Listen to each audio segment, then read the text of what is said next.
Tengo que volver a mi padre y decirle: papá, he pecado contra el cielo y contra ti. Lucas 15:18. Estamos en una porción de la Biblia que corresponde a la historia, a la narrativa de la parábola del hijo pródigo, o mejor aún, deberíamos llamarla la del buen padre, porque el verdadero protagonista de todo esto es el padre, quien es amoroso, misericordioso y restituye a su hijo después de haber tenido una conducta inapropiada.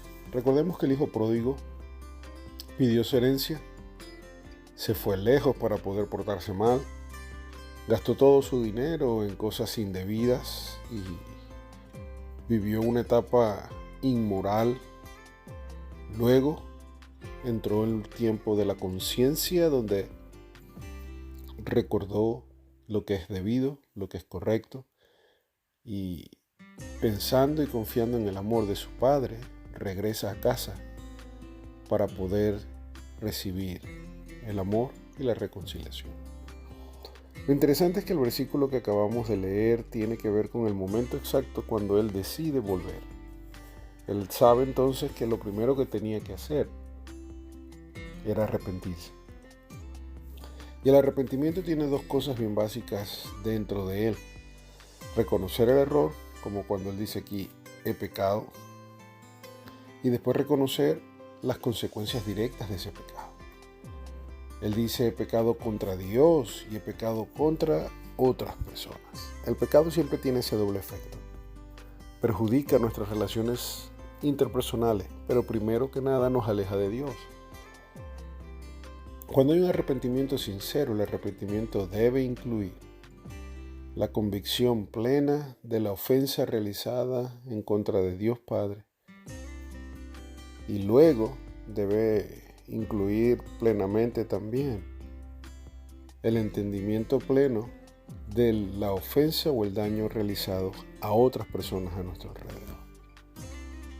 No solamente es necesario decir, Señor, perdóname por mis pecados, sino que si mis pecados han sido acciones negativas contra individuos, tenemos que ir a pedir perdón a los individuos. Tenemos que asumir con responsabilidad nuestras acciones. Tenemos que reconocer que lo que hicimos estuvo mal. Ese es el primer paso del arrepentimiento, que esa es la confesión. Luego el arrepentimiento lleva entonces a tomar acciones para no repetir el error nuevamente. Esas acciones son, después de arrepentirme, el restituir, sea lo que sea que hice mal, las consecuencias directas que eso ocasionó. Si hubo una pérdida de algo, por ejemplo, si robé, la restitución implicaría devolver la cantidad que sustraje. Una vez que me arrepiento y restituyo, tengo que pedirle a la persona que se tome el tiempo necesario para que me conceda la restauración de la relación, si así bien le parece, y si la otra persona es cristiana, entenderá que es lo que Dios quiere, que haya perdón y que haya reconciliación. No podemos ir por allí diciendo perdóname y creyendo que ya eso es suficiente. Tenemos que restituir y tenemos que dar tiempo para que las personas lo procesen. Soy el pastor Nathanael Velázquez y espero que puedas hacer de esta meditación algo personal, practicable y posible.